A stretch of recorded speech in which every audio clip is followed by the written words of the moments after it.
Welcome to the Dart Show. It is an honour to have a very special guest with us, an enduring and iconic figure in the world of darts for more than 3 decades now.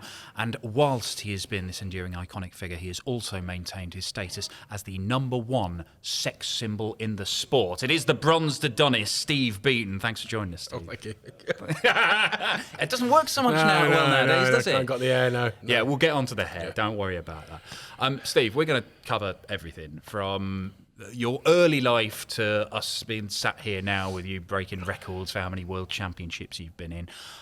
But what was early life like? Because you're based in Norfolk now, but it was the West Midlands, Coventry, Warwickshire area you grew up in, wasn't it? Yeah, I'm originally a Coventry kid, and it was all around the Midlands area, really, Birmingham and that way. And obviously, my county was Warwickshire that I played for. So, although we travelled everywhere, it was mainly around Warwickshire area that I played my darts. So what was life like before you even got into darts? Like, what was life like for you?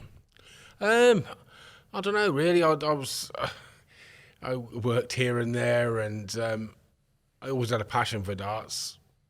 But whether I could make a living out of it was another thing, you know. And I was fortunate. There was a bloke called Gordon Ray who run the darts in Coventry, and he was a good mentor, really. He got me into the darts and everything. And it's funny. I think you're either good at some sports or you're not. And at school, I never thought I was going to be a dart player. You know what you're going to be when you grow up, miss. You know, I wasn't going to be a dart player, but it was just one of them things that I fell into. And I was fortunate. I was good at it. What was it? Just darts then? You say you had a passion for darts. Where did that come from? Was that from your parents, or was it just from seeing it on the telly, or what? Yeah, I mean, my mum used to like playing. She'd have a game with me now and again. But in the early days, I couldn't have a dartboard in the house. It had to be on the garden shed. Because your mum wouldn't let you, right? Yeah, because obviously, you can imagine at 8 or 9, you're chucking darts around the house. So we had it on the garden shed at the start. So it was just a bit of fun at the beginning. Then as I got up into like 12, 13, I got a dartboard on my bedroom door. Mm. And it started from there, really, just a bit of fun, really. And then my mum used to come up now and again and have a game because she was very competitive, always liked to win all the time. So I suppose they got me into it. And then because I was quite tall, I could get in the pubs at, I shouldn't say at 15, 16 and that lot, as long as you behaved yourself. Different times. And started playing for teams, and that's where it went on from there, really. So, I mean, was it always darts then? Were you interested in other sports? What if you weren't playing darts, what was young Steve Beaton doing? I was into sports. I mean, at school, we had to play rugby because the main teacher was a rugby bloke. So he said, unless you play rugby, we won't have a football team. So everybody had to play rugby to get the football team going. And then I used to play basketball. I used to like swimming, anything. I was very hyper, I couldn't keep still, like golf, any sport really. That's why I said, darts was the last thing I'd think I'd end up playing for the rest of my life. Yeah, very hyper, couldn't keep still, and then do darts where you literally have to keep as still as possible apart from your arm, which is the secret of your success, isn't it? Look, young Steve Beaton, have you always thrown like that? Even when you were missing the shed? I've never changed much. I mean, if you look back on all the videos, really, my throws never changed that much, really. I might have changed slightly because, you get bad backs and bad arms and things like that, and I don't tend to lean forward as much now because obviously as you get older you can't lean forward as much. But basically, no, my throw hasn't changed much at all. And at the end of the day, it doesn't matter what darts you're throwing or whatever. It's you really. If you just keep that rhythm going, you should be able to, play with anything. And same with golf. I watch golfers pick up any club and just hit a ball.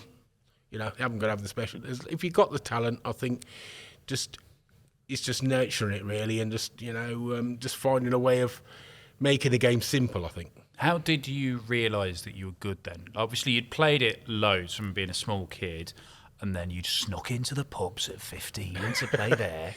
But is that when did you realise you were better than most people at that point? Were you better than most people at that point? Well, I didn't really start playing because we always used to meet at a pub before we got up the town. And so we used to meet in the pub at 6:30. We used to get a 8:05, but I'll never forget it, into the centre of Coventry. And So I used to get in the pub for about 6:30, 7:15, and it was like, well, what are we going to do? It's either you've got to do something, pool, darts, something.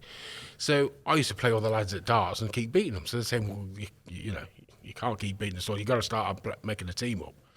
And then we made a team up, the Minstrel Boy. I never forget it, the Minstrel Boy. And that's where it started from, really. And the more I won, the more I started to get recognised. And like I said, this chap, Gordon Ray, you know, bless him, he's gone now, but he got me into everything, really. And that's how it started. Because this is sort of your early evolution as a darts player. But while this is happening, it's the same most people that we talk to on this show. Real life is happening. There's, there's schooling and jobs, and you've got to earn a living. And the minute darts is just a game you play with your mates before you go and have a few jars in town of a Saturday or Friday night or whatever. Yeah. So what was going on in your life then? I mean, it was nothing like it is these days now with how the PDCs took it. But I mean, you could the thing was with darts in them days, you could always go to the pub and there was always somebody you can have a game with. I've always said this: the best practice is playing against people and not on your own. You know, the loser marks, and that's the best practice you can ever get. Go down the local pub and play your. And that's how it used to be in them days. And, you know, I had different jobs, but it was always in the evening. I had to make sure I got to the pub for a game of darts. And, you know, like I say, if the game started at 8:30, there was always somebody in there 6:15, 6:30 to give you a practice. And, you know, them days were different. It was a lot different in them days. What jobs were you doing then? I mean, you were doing some hard physical graft, weren't you? You were working, like, digging up the roads and all sorts back in the day. I wouldn't say grafted too much, but yeah, we used to reline the water pipes. We used to bore them out the 6-inch mains, and then we used to bore them out and then reline them with cement. I did that for a few years, and then I've done loads of jobs really. It was trying to fit them in to do with the darts really. But so darts, even then, when darts was a hobby for you, it hadn't sort of started bearing fruit with making a great deal of money. It was still a priority. It's like, what can I do in the week and earn some money that allows me to play darts? Just to allow you to play darts, really. You know, that was it, really. I mean, I stayed at home quite a lot because it was the cheapest place, isn't it? Stay at your mum's, you know, just leave washer and iron for you, you know, cheapest place to be. But yeah, I mean, as long as I could play darts in the evening, I was happy, you know. So it was just getting enough money just to go each week by week, really. You know, in the beginning, that's how it was. And then I started doing exhibitions as well, even at that age, you know, 18, 19, MMB, Mishers and Butlers, we started doing these little exhibitions, that like round pubs, and we had a Tenants going, and John, if you remember the Tenants beer, we started promoting that, and we had like a team that went, because Coventry, Warwickshire, we had quite a good county side. It was very, very good players, and Mitchells and Butler was a main brewery, and we had a lot of, you know, in them days, Banksy's and all that. A lot of the breweries were involved because it was a pub sport, and there was more pubs around then, and that's how, you know, I was financing playing darts as well that way as well. So it's starting to make some money for you. At what point in this spell? Because you're getting good. You're being one of the top performers in the county games, and you're being recognised locally, doing exhibitions. People are actually coming to watch you play darts, and you've not really made it as such yet. But at what point did you think this could be it? I might not have to do any other work. Well, my main objective really was to play for my country. I wanted to play for England. So that was one of my main goals. So obviously you started playing Super League and then county and that lot. I mean, Super League, we had one of the best teams around the Midlands. And I remember this one occasion that this Gordon Ray again, he used to put us on a little stage. It's only about that high. Anybody that's young players couldn't stand it because they were on the stage. But we were so used to it. It was all these little tactics they used to have in them days. You know, put yourself on a little pedestal, get used to playing in front of a camera and things like that. It's all good learning curves, and that's sort of, you know, gets you where you are. And then, like I say, I started playing for Warwickshire and then England, and then it just progressed from there. Do you remember when you got your call up to play for England? Do you remember what that felt like? It was brilliant because I mean, my dad was Scottish, my mum was Welsh, so I could have played for Scotland or Wales. And they were tapping you up before you got an England call, yeah, because I mean, it was very tough to get in the England squad. The side we had was, you know, it was very hard to get in, but obviously being born in Coventry, I wanted to play for England, and I thought I'll stick it out, and finally, I think it went till 1991. I finally got an England place. Yeah, we were talking just before we started this about your England debut in 1991 in the home internationals, and England versus Scotland. England winning 6-0. You come in to play. Bristow's already played. I mean, this is a team with Bristow and Taylor and Everson and all of these, Bob Anderson, all these greats. You win that match. England guaranteed to win that opening game against Scotland. And Bristow's in your ear on your debut saying, don't you mess this up, Beaton. Yeah, it was. He'd virtually say that to you, with a few more abusive words involved as well. But yeah, he basically said, "Go on, you got to win the game," because I didn't want to be the only loser, and especially when it was 6-0, I had the opportunity, to seal the game, and I actually got man of the match as well, which is unbelievable. 101 average, and not bad. That couldn't have started me England career off any better, really. Do you remember what that felt like? Oh, it was unbelievable to be on stage with all them players. I mean, they were all my idols, Eric and all, Phil and all that. I played, watching Lowy. I mean, I started off with John Lowe darts. To watch them on the telly and then be involved playing with them is it's just, you don't realise at the time, but then suddenly you're in that position with them and playing for your country. It's unbelievable. So, I mean, playing on a little miniature stage in the pub, I mean, it can prepare you so much for it. But did you feel overawed at all? I mean, you got man of the match in your very first England game and effectively won the match against Scotland, averaged over 100, and that's with Priestley and Bristow and all that. I think I just had the hunger that, you wanted it. You didn't want to let your country down. You wanted to, it was all these things that I obviously thought, I am the best in the world. That's why I'm playing the sport. You want to be the best in the world. And the same winning the World Championship, I was not going to give in till I win it, but the problem was when I won it, then you sort of, you've done your goal then, haven't you? But, yeah, I mean, England was very, very, patriotic. I wanted to play for my country, and I didn't want to let the side down. Really, I'm thinking other people are going to think, oh. So yeah, no, I just really, really enjoyed the match, and even I lost, I probably would have enjoyed it. But it was a great opportunity then, to play in them times as well. Well, let's talk about the World Championships then, because obviously getting into the England side, massive thing for you. But then to go and play at the Lakeside on the TV, is that even bigger? I don't know. I mean, what does that feel like to go and try and, well, this is where you have to prove yourself. Yeah, I mean, England was great, and then the next biggest thing I won after that was the Winmar. Of course, the World Masters. I mean, that was a big tournament at the time. That was the next one down from winning the World Championship.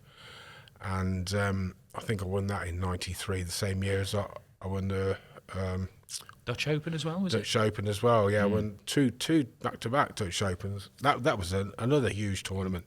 So in that era, I was playing really well. Unfortunately, they had a bit of a split then. But the thing, I agreed with the split, but I just always wanted to win the Embassy World Match, the World Championship, and it was hard to make a decision which way to go.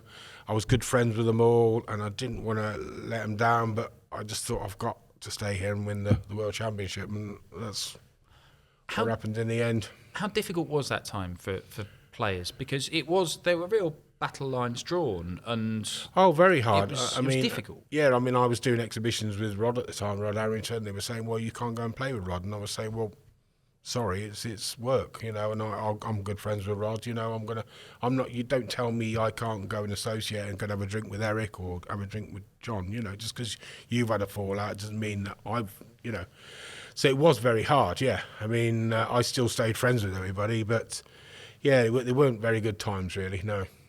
You did have your sights set on that Lakeside World title though, and when the split happened, you jumped up the rankings, and people go, "Well, this is the man to beat."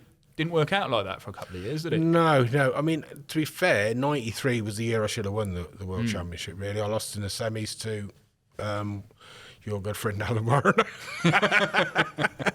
My good friend as well. But yeah, unfortunately, I definitely thought I should have won it that year.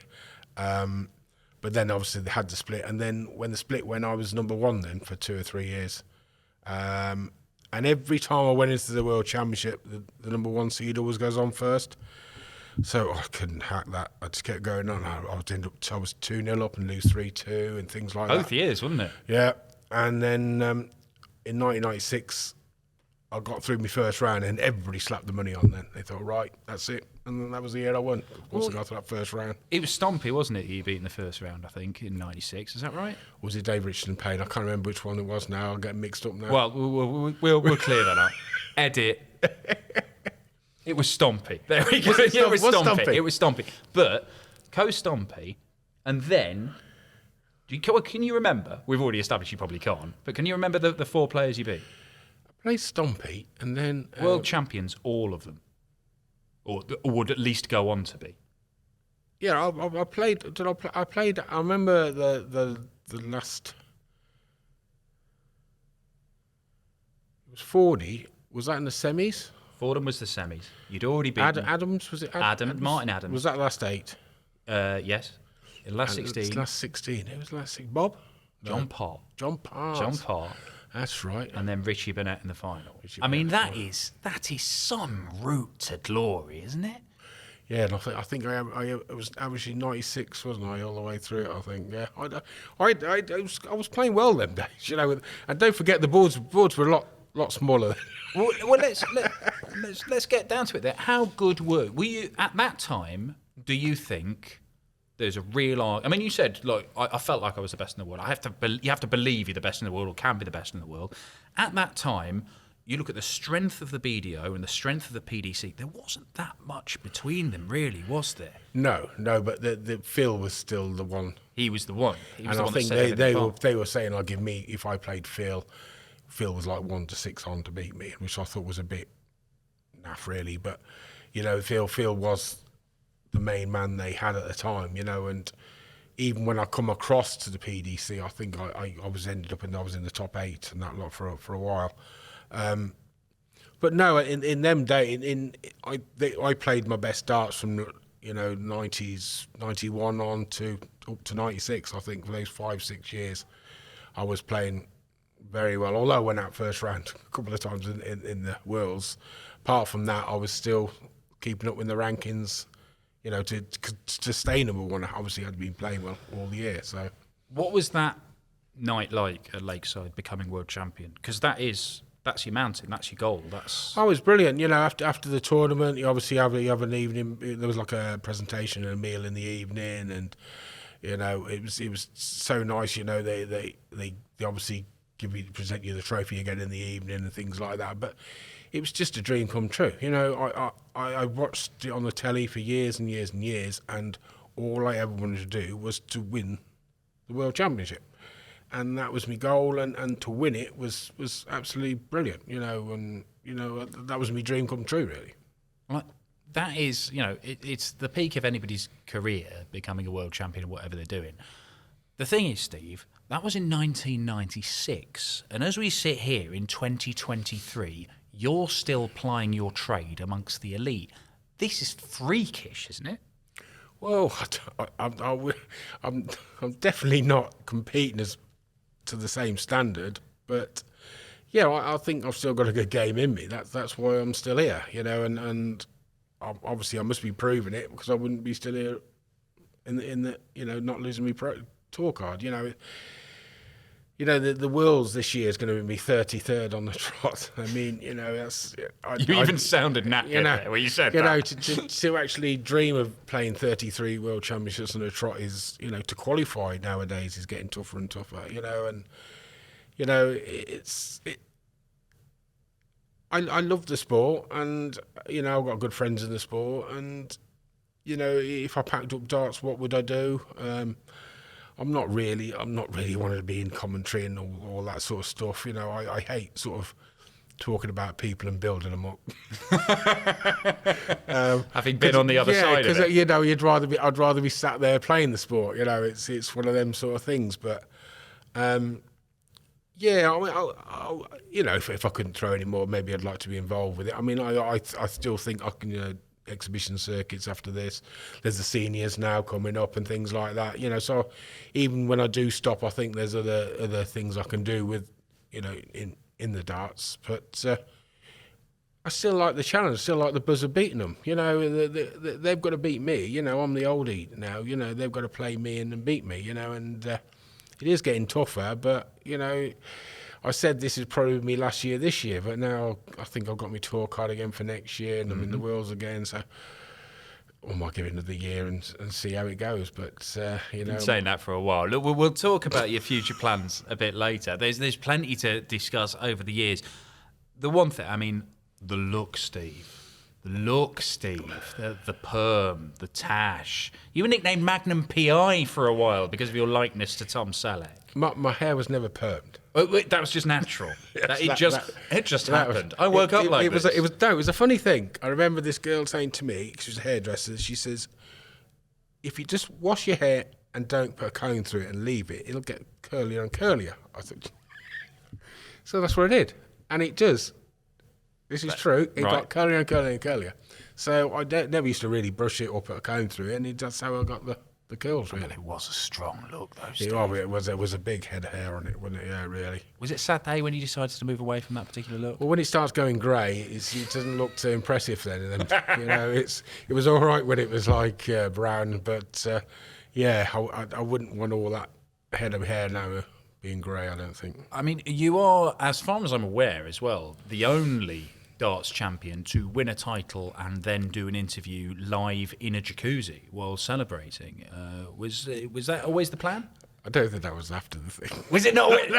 Was that not after the World Championship? No, that was before. That was with Doogie. That was before with the wife. No, we had an interview that was during the tournament. Yeah, it was during the tournament. During the embassy, yeah, but it wasn't just after I'd won it or anything. Right.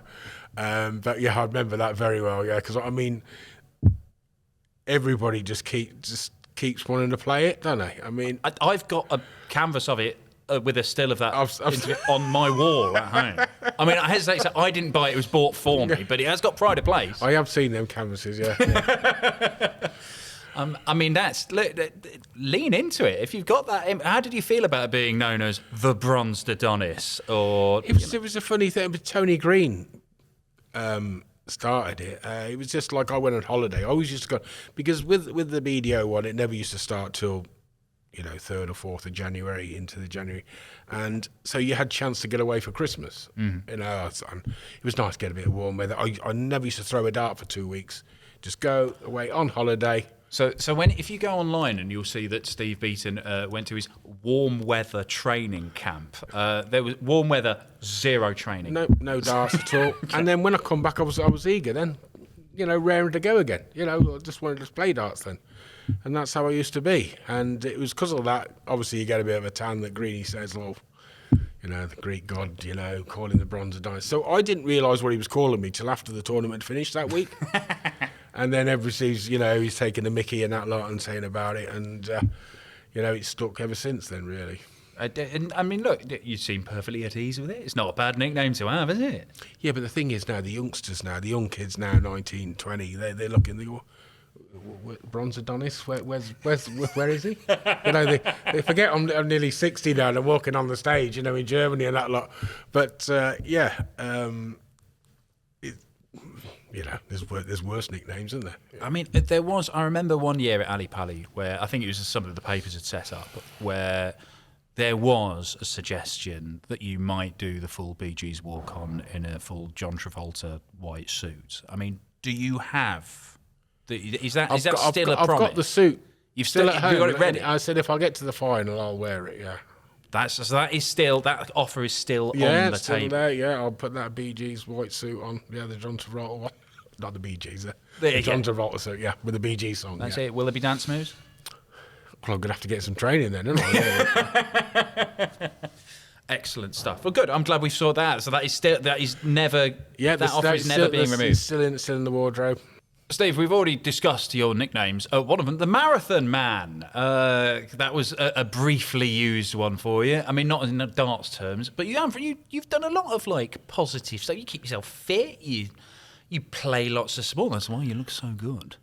That was a funny one, the Marathon, because that was Dave Allen. That was. That I remember him doing a run with you. Well, yeah. I mean, I think it was 2007, and he's quite crafty, old Dave. He got me when I had a drink, and he says, "How do you fancy doing 10k leads?" I says, "Oh yeah, sounds great. Right, I'll put you down then." I thought, oh. Woke up the next day, I thought, "Oh no, what?" So then I had to get into training then, didn't I? So I did that in 2007, but it was because me and Dave did it together. This is Dave Allen, the PDC Dave media Allen, officer. Yeah. And the funny thing, because I was a celebrity, they put me on the front. Oh, yeah. So I'm down the front. There's Neil McAndrew and all this lot all on the front. Thought I'll follow her. Right, easy, no problem. So anyway, the race started. I don't think I overtook anybody. Everybody just overtook me. And that was it. You know, I managed to do it just over an hour. I was trying to break the hour, but I wasn't. And I think Dave definitely did it under the hour, but he was a lot. I can't believe Dave Allen. I know. This is broke my wipe heart. this from the broke record. my heart. That did, but yeah, it was all for a good cause and everything. But yeah, it was one of them things that I'm glad I've done now. You know. But that, I mean, not being flippant about it, but the fact you've looked after yourself, do you think that's allowed you to do what you've been doing over the last 40 years of being a dance player? Definitely. Yeah. If I didn't do that, I'd never be competing now. I mean, I literally, you know, when I'm at home, I'll cycle 12, 15 miles a day and then go swimming for 30, 40 minutes. And that's me morning done then. So I'll do that depends on when I'm at home, but I'll probably do that virtually every day if I'm at home. And then obviously I'm back on the darts again then. But yeah, I have. It's the only way I sort of fathom it out that I'm still doing it, because I think if I sat around and did nothing, then I don't think I could be competing now. I mean, like, in the old days of darts, and I know things have changed over the last decade or two, but in the old days of darts, were you not getting other people at tournaments looking at you like you start raving mad doing all this stuff? Because that wasn't the darts lifestyle, was it? Oh no, I didn't do it. I did it more as I've got older now. I mean, I used to smoke. I packed up 15 years, 3 months, 2 days, and about. But yeah, I've packed up about 15, 20 years now. But you know, that was just a bad habit with me, and it was I know to this day if I hadn't, I wouldn't be here now. So I had to do that, and then I sort of went down the healthier sort of avenue then, and that's why I know damn well I've got to keep myself fit to keep playing. Let's talk about your move to the PDC, because you had the split had happened, you'd stayed, you'd got your world title. So what was it that made you take the plunge and finally move over? It was. I think I played the last World Championship in 2001 BDO, and then I moved, and Barry sort of had come on board then, and he was saying he was going to do this and do that, and we were all thinking, oh yeah, of course you are, Barry. But you know what Barry's done to the sport is unbelievable. You know, he's how he's changed it. We never thought to this day it'd ever be like it is now, and we sort of had to make an ultimatum, really. We couldn't just keep playing on both, and because there was that little golden period where you could do both, but then you have to choose. You had to make a decision, and then I thought, well, I've got to go where the better players are, and if I'm going to progress in the sport, I've got to go with the PDC, and it wasn't just me. There was a few of us moved that year, and that's when I moved across. But it was definitely the best move I could have done.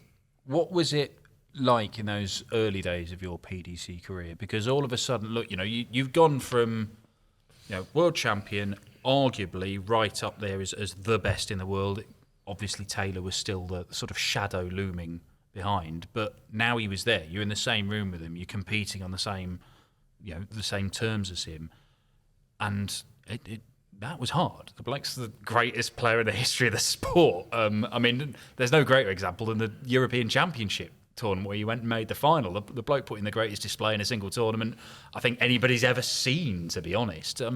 What was it like going up against a man who was just so relentless as a winning machine? Well, that was the main reason to move. You wanted to go where the better players was, and Phil, obviously, I mean, he was just he was just 10 above everybody else on the averages, and he was the sort of the player to beat, really. But the players, like I said, I've been playing with them for years, Rods and everybody, and Eric and all that. So, I fitted in quite well with them. We all carried on having a good laugh and that a lot, and I just carried. It wasn't a bit, although it was a move from the BDO. I mean, there was more tournaments for the PDC as well. It's the only thing I was really missing from the BDO was the World Championship. Obviously, they carried that on, and with them, we had ours at the Purfleet, and that was the only difference, really. But there was obviously a lot more opportunities playing for the PDC.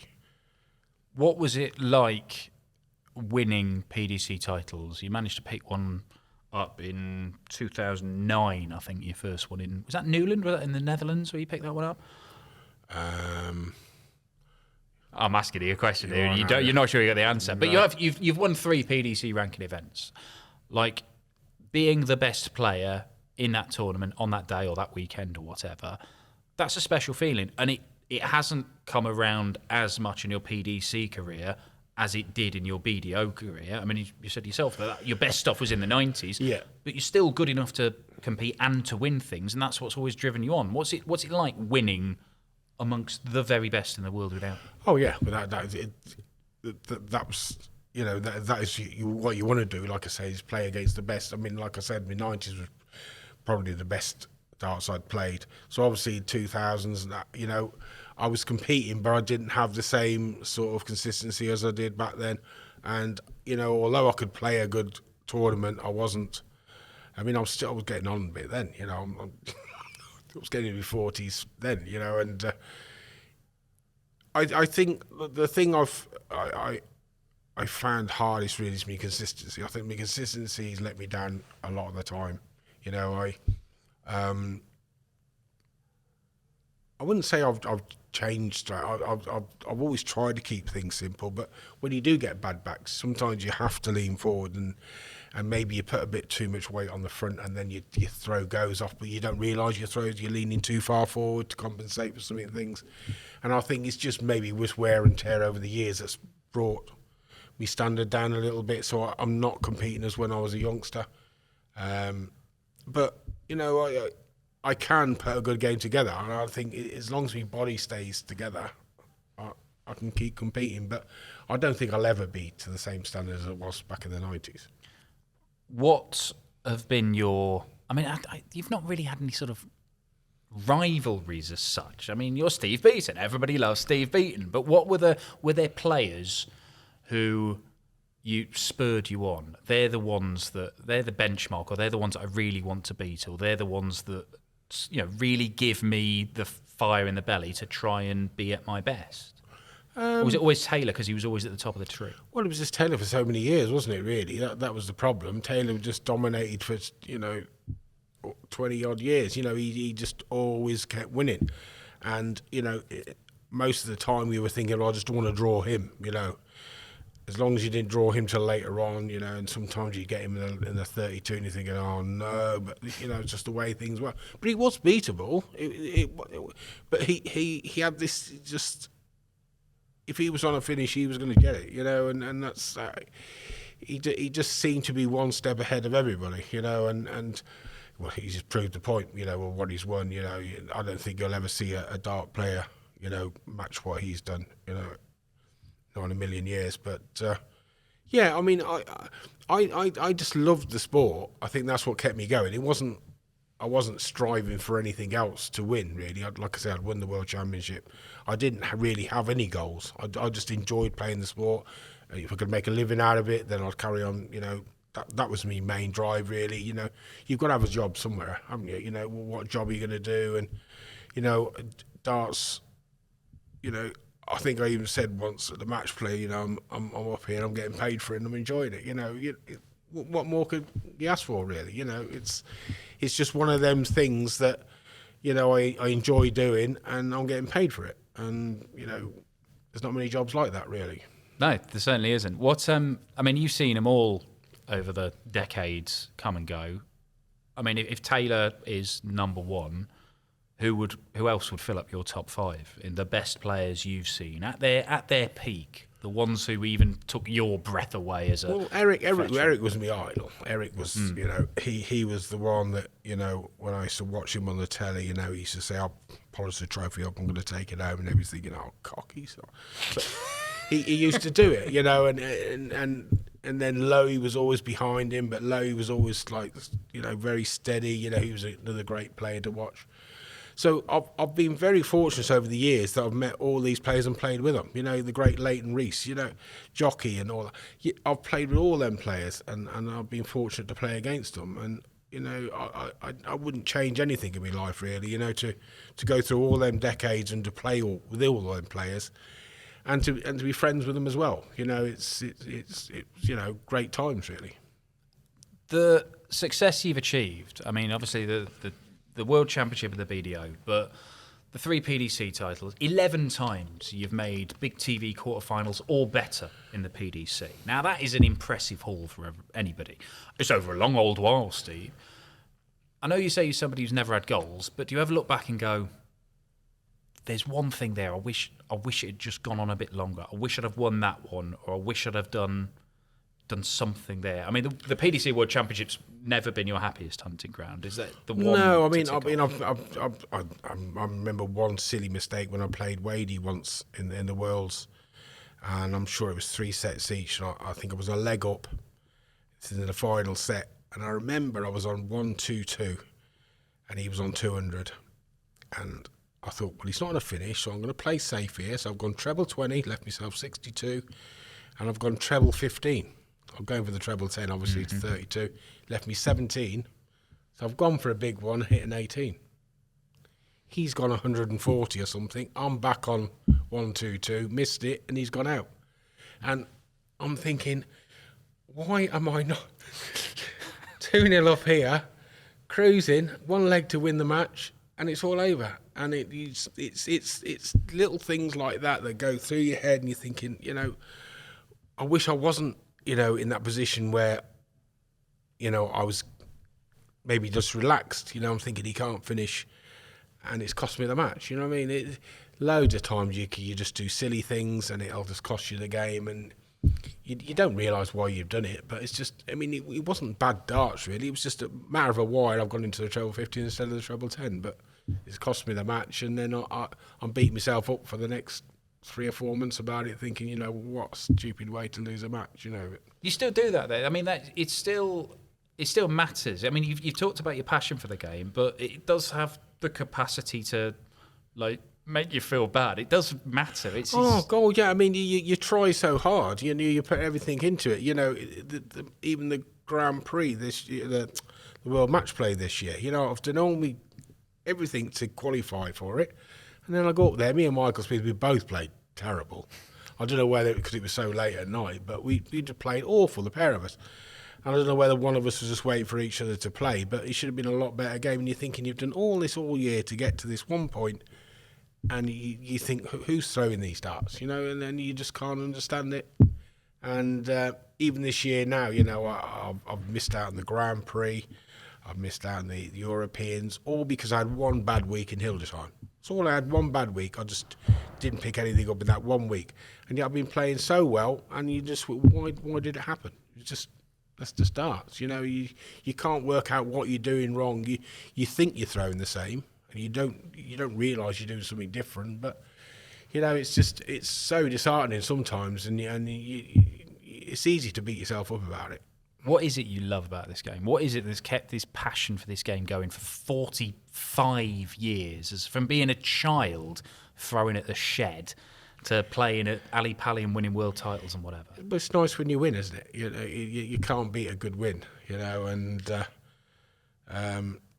even a year ago now I got to the final of the Pro Tour Wadey again.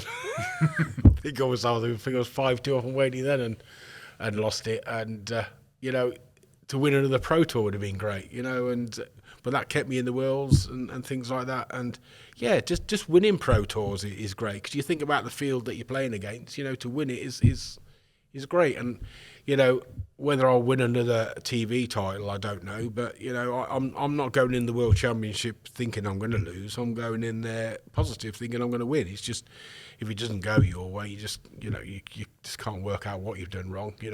Maybe other people can see where you're going wrong. But as far as I'm concerned, I'm showing the same as what I did the week before. It just don't make sense sometimes. But, it's probably just overreaching or just pulling. It's easy done. I mean, for a simple game, it is a pretty simple game. It has changed so much in the time in which you've been involved. What's your perspective on it? I mean, going and playing in front of, thousands and thousands of people who are very different crowds from how they used to be back when you started out. The money has gone through the roof. There are now kids turning up, 15, 16-year-olds who are unbelievable. And they've got these pathways to come and compete against the very best, and they're doing it and sometimes winning.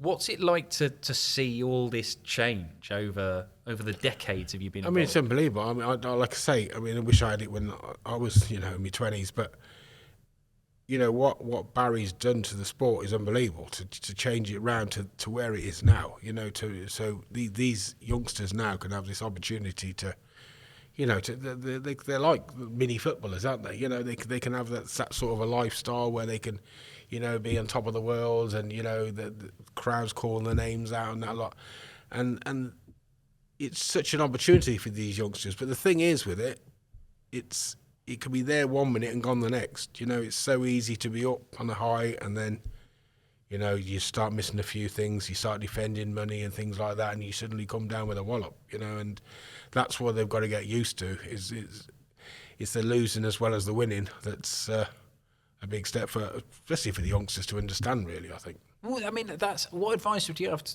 for those young players? Because look, over the last few years, we've seen you at times. Like there was a point last year where there was some genuine threat to you being on the tour and reaching the World Championship and things. You managed to pull out a Pro Tour final and managed to turn things around and save your career. And you're here for this year. You're going to be here next year. You're going to be here for ever and ever until the heat death of the universe, Steve.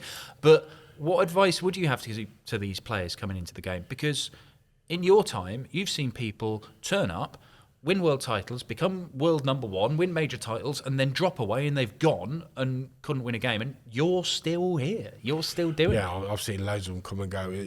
Like I say, you've got to get used to winning and losing. The game is so close now. The averages and everything.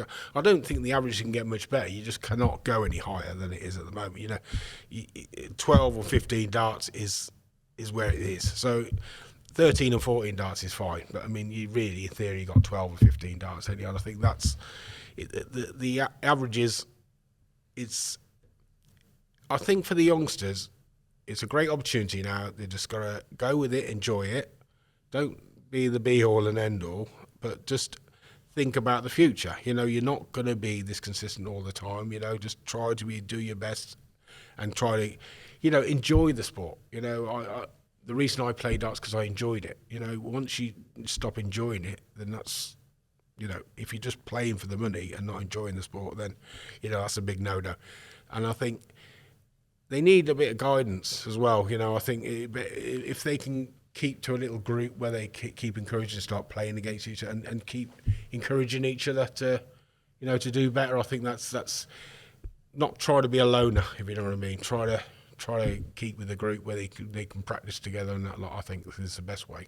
Do you prefer it nowadays with the money, the more interest? It's a global game. There's players coming from all over the world that get involved. Do you prefer it nowadays, or do you think, back in the 90s, that's the darts that I love? Is it just different? I think it was just a different era then, wasn't it? Everything was different. We only had 4 or 5 channels on the TV.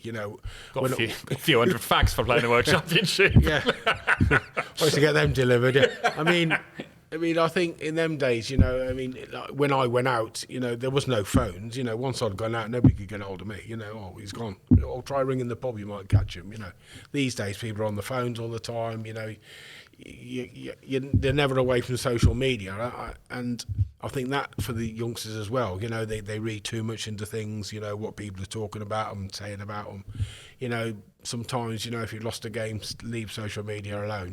Don't start looking at what people are thinking and what they're saying. It's great when they're saying, "Oh, you're brilliant," all this lot, but when you start losing, they start saying, "Oh, I've had money on you," and all this lot. Then you start pulling yourself down. Then, so I think that's another thing for the youngsters, just to try to keep off that as well. And like I say, I think that the same with the drink now. The drinks come out of the sport now. The youngsters are not drinking, and that's a good thing as well. In my day, it was always pubs.